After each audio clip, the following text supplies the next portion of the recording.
मराठी, ते धडक ते धडक.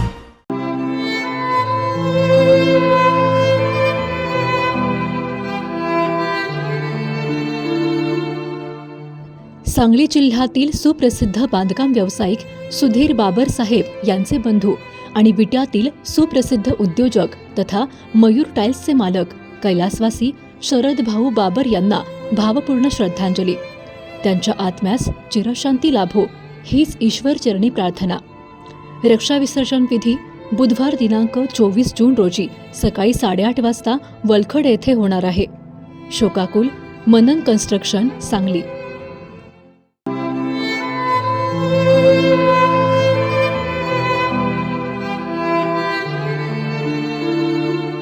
सांगली जिल्ह्यातील सुप्रसिद्ध बांधकाम व्यावसायिक सुधीर बाबरसाहेब यांचे बंधू आणि विट्यातील सुप्रसिद्ध उद्योजक तथा मयूर टाइल्सचे मालक कैलासवासी शरद भाऊ बाबर यांचे अपघाती निधन झाले. त्यांच्या आत्म्यास चिरशांती लाभो हीच ईश्वरचरणी प्रार्थना. रक्षाविसर्जन विधी बुधवार दिनांक 24 जून रोजी सकाळी 8:30 वाजता वलखड येथे होणार आहे. शोकाकुल प्रशांत पाटील आणि समस्त पाटील परिवार, घुमटमाळ, विटा. अरे लेका, आमदार विकत मिळतात, शेतकरी विकत मिळत नाहीत. शेतकऱ्यांची गद्दारी करतात. त्यांची ही शेवटची आमदारकी विसरायचं नाही. त्यांनी परत जर तुम्हाला राजकारण करायचं असेल, शेतकऱ्यांच्या सोबत राहिलं पाहिजे. आणि जर भांडवलदारांच्या आणि गद्दारांच्या सोबत राहणार असाल, तुमचं राजकारण आम्ही सपवू सोडणार नाही. काय समजताय? स्वतःला मालक समजताय? या प्रकल्पाची गरज होती. तुम्ही हा प्रकल्प आमच्या ग्रामपंचायतीमध्ये आणून मांडायला पाहिजे होता. फडणवीसांना लोकशाही मान्य नसेल, पण इंग्रजांच्या विरोधात आमचे बाप जाते लढलेले आहेत. तुरुंगात जायची तयारी करा. आणि तुरुंगाला घाबरला की सगळं गेलं म्हणून समजा. ग्रीन हार्वेस्ट नैसर्गिक पेंडीयुक्त खत, नेचर केअरची युक्ती, रासायनिक खतांपासून मुक्ती. Green harvest. मला तुम्हाला एक प्रश्न विचारायचा आहे. शक्तीपीठ महामार्गाची गरज आहे का? जवळच नागपूरला जाणारा रस्ता आहे की नाही? मग आता 1,20,000 कोटी रुपये खर्च करणार आहे. जर यातले 20,000 कोटी रुपये बाजूला काढले तर महाराष्ट्रातल्या सगळ्या शेतकऱ्यांचा 7-12 कोरा होतोय. जर यातले 20,000 कोटी बाजूला काढले तर महाराष्ट्रातल्या सगळ्या शाळा परत बांधून होतात. आणि शाळा बंद करायला सुरू केलेत की नाही? 20 पटाच्या आतल्या शाळा बंद करतायत. का करतायत? पैसे नाही म्हणतायत. दवाखान्यात डॉक्टर आहे का? सरकारी दवाखान्यात डॉक्टर असला तर औषध नाही, औषध असलं तर नर्स नाही. पैसे नाहीत म्हणून तुम्ही बाकीचं सगळं बंद करायला लागलाय. जर का फक्त 10,000 कोटी रुपये बाजूला काढले तर आता जी एसटी चालू आहे, बंद पडते रस्त्यावर, हा सगळा संकलित कोटा फक्त 10,000 कोटी रुपये या एसटीचा जर दिलं तर सगळीकडे एसटी पहिल्यासारखी चालू होऊ शकते. द्यायला पाहिजे का नको? पोरं आमची एसटीत नोकरीला जातील का नाही? आमची मुलं मुली बसने शाळेला जातील की नाही? हे खर्च का करत नाहीत? हे म्हणतात पैसे नाही. पैसे नाही तर मग शक्तीपीठला पैसा कुठून येणार? फडणवीस का रोजगारामध्ये कामाला चाललाय काय? फडणवीस पैसे कुठून आणणार? हे कर्ज काढणार आहे. मला सांगा, हा ड्रीम प्रोजेक्ट कुणाचा? फडणवीसांचे चमचे असं म्हणतात की हा फडणवीस साहेबांचा ड्रीम प्रोजेक्ट आहे. बरोबर आहे का? मग जर का फडणवीसचं ड्रीम असेल तर आमच्या देवांच्या नावानं का बोंबलायला लागलाय? आमच्या देवाचा आणि फडणवीसचा काय संबंध आहे? हो, विठ्ठलाचा आणि फडणवीसचा काय संबंध आहे? ज्योतिबाचा आणि फडणवीसचा काय संबंध आहे? विठ्ठलाला जाताना पायी जायचं काय 800 किलोमीटरच्या रस्त्यानं जायचं? पायी जायचं. ज्योतिबाला बैलगाडी घेऊन निशाणकाठी घेऊन चालत जायचं काय गाडीनं जायचं? फडणवीसाला माहिती आहे का आमच्या देवाच्या भानगडीत फडणवीस तुम्ही पडू नका, तुम्हाला आमचं देव परवडायचं नाही.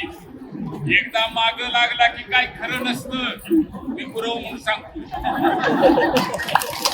त्यामुळे गड्या, जर तुला पैसे हाणायचे असतील तर तुझं नाव वापर, आमच्या देवांची नावं बदनाम करू सांगायला पाहिजे का नको?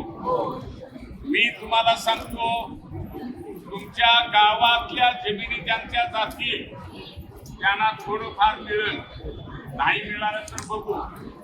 पण ज्यांच्या जमिनी जाणार नाहीत ते जे तुमच्याकडे आता बघायला लागले त्यांना सांगा, सगळ्यात जास्त नुकसान ज्यांची जमीन जाणार नाही त्यांचं होणार आहे. या भागामधला माणूस जगाबद्दल पूर्वी मुंबईला जात होता की नाही? गिरणी कामगार होता की नाही? म्हणजे माझ्या अगोदरची माझ्या सोबतची पिढी गिरणी कामगार होती. रोजगार हमीच्या कामासाठी आम्हीच मोर्चे काढले या भागामध्ये, डॉक्टर भारत पाटीलकर आणि आम्ही. हा भाग जाकारीचं जर पाणी आलं नसतं, जर का टेंबूचं पाणी आलं नसतं आणि त्या भागामध्ये जर का दुसऱ्या योजना झाल्या नसत्या तर शेत मिळालं असतं का? आता कुठं आम्ही शेत पिकवायला लागलोय, वर फडणवीसच्या पोटात दुखायला लागलो.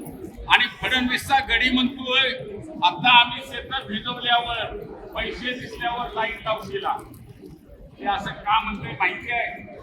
हे जे शिवसेनेतले आणि इतर जे आमदार आहेत की नाही, ते पैसे दाखवल्यावर लाईट लावून ते गेले होते ना तिकडे त्या गुवाहाटीला.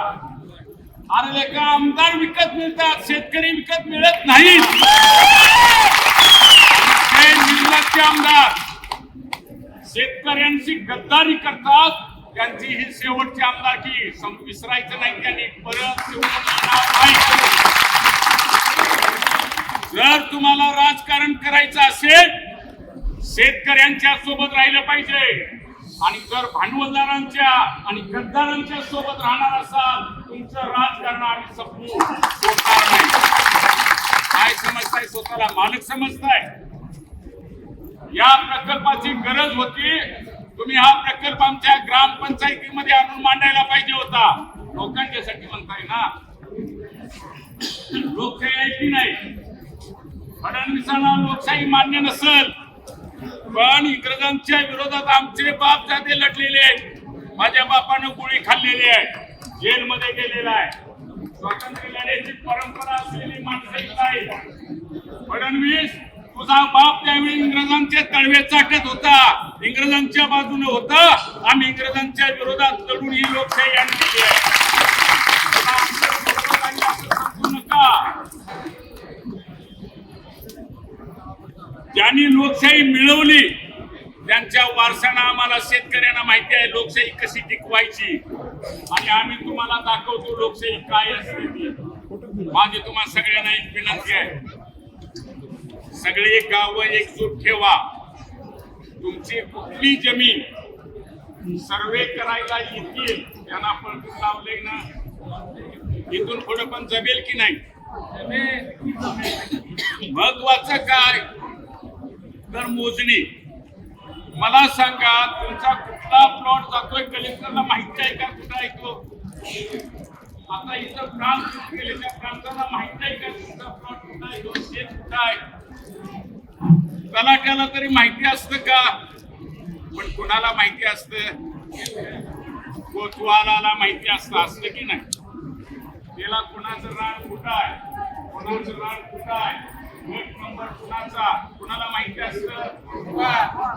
कोतवाल आणि तलाठी या दोघांना आता सांगून ठेवा, शक्तीपीठाचं काय जरी कागद आला तरी तो कागद घेऊन तलाठी कार्यालयाच्या बाहेर यायचं नाही.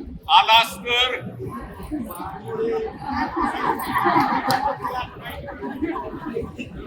आई म्हणाल्यात आलास तर मार खाशील. अहो हे नाना पाटलांनी करून दाखवलं. नाना पाटलांनी पोलीस पाटलांचे राजीनामे घेतले की नाही? का घेतले? इंग्रजांची चमचेगिरी करत होते म्हणून घेतले. आता जर कोण फडणवीसची चमचेगिरी करणार असेल आणि आमच्या जमिनीत धावणार असेल तर त्याला नाना पाटलांचा हिसका दाखवला पाहिजे का नको? जर का कुठला पोलीस पाटील शानपण करायला लागला त्याला नाना पाटलांचा हिसका दाखवला पाहिजे का नको? म्हणून सांगतो, गावातले जे लोक शक्तीपीठाच्या बाजूने कामाला येतील त्यांना सांगा गावासोबत राहायचं आहे, आयुष्य काढायचं आहे. हे नोकर चाकर, प्रांताधिकारी, कलेक्टर आज नोकरी करतील, उद्या निघून जातील. कोतवाल गाव सोडून जाणार आहे का? पोलीस पाटील गाव सोडून जाणार आहे का?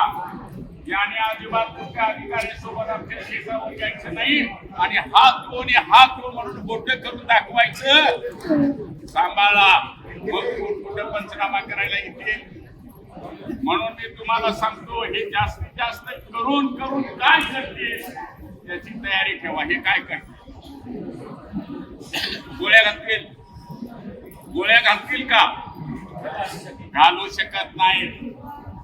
हे जास्तीत जास्त तुम्हाला गुरगाट टाकू असं म्हणते. आता मी तुम्हाला सांगू का, जर का तुम्हाला तुमचं रान वाचवायचं असेल, जर तुम्हाला तुमचं कुटुंब वाचवायचं असेल तर 2 वर्ष शेती पिकली नाही असं समजा, तर कायमची शेती तुम्हाला मिळेल. माझी कोंबडी रवणीवर आहे, मग मी आता काय करू? माझी लेक 8व्या महिन्यात आहे. जावयाला सांगा पुढचं बाळक पण झकात जोरात इकडे करू. या वेळेला बाळक पण लेकीचं गावाकडं सांगा समजून. जर का गाय असेल तर तिला दुसऱ्याच्या हाताची सवय करा. माझ्या हाताशिवाय दूध देत नाही. जमीन जाणार आहे, चालेल का? नवीन शेतात या 2 वर्षात काय काढू नका. नवीन कुटुंबात मोठं काय काढू नका. नाही काढलं तर तुमची जमीन तुमची वाचणार आहे. आणि जर तुम्ही काढले काढणं सांगायला लागला आणि जर का घरातनं बाहेर पडायचं टाळलं तर तुमची जमीन फडणवीस गिळणार आहे. गिळू द्यायची का? मग तुम्ही तुमच्या कुटुंबाचं नियोजन लावा, तुमच्या शेतीचं नियोजन लावा, तुमच्या जनावरांचं नियोजन लावा, कोंबड्या कुकड्यांचं नियोजन लावा आणि सांगा आता 2 वर्षानंतर फळायचं फुलायचं, फडणवीसची पाठ लावायची आणि मग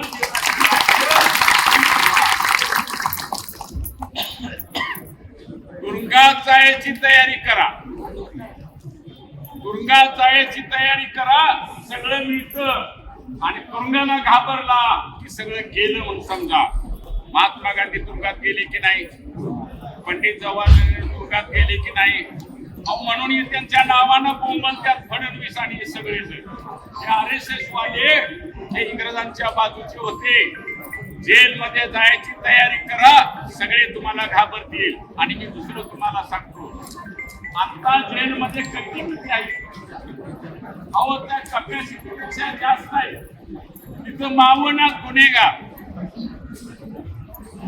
तिथे गुन्हेगार मावणात. आणि आता नवीन शेतकऱ्यांना हे नेऊन कुठे ठेवणार? घेऊ द्या. तुम्ही जेलमध्ये जायची तयारी करा. शेत वाचल आणि तुम्ही जर त्याला घाबरला तर तुमचं शेत फडणवीसांना गिळलं म्हणून समजायचं. आणि जे फडणवीसाची चमचेगिरी करतील त्यांना सांगा आमच्या सोबत येतील, राजकारण करतील आणि आमच्या विरोधात जातील. मातीत काढल्याशिवाय मी राहणार नाही. एवढं सगळ्यांनी मिळून ठरवा. तुमच्या कुटुंबाचं नियोजन करा आणि फडणवीसच्या निर्णयाच्या विरोधात लढायची तयारी करा. ते तुमचं आहे. एवढं सांगतो आणि थांबतो. कान, नाक आणि घशासंदर्भातील आजाराची आता चिंता सोडा. विटा शहरात अत्याधुनिक तंत्रज्ञानाद्वारे आता अचूक निदान आणि खात्रीशीर उपचार उपलब्ध. डॉक्टर ऐश्वर्या काकडे यांचे श्री समर्थ कान नाक घसा हॉस्पिटल 24 तास आपल्या सेवेसाठी सज्ज. संपर्क आपल्या स्क्रीनवर. जिओ मराठी, ते धडक ते धडक.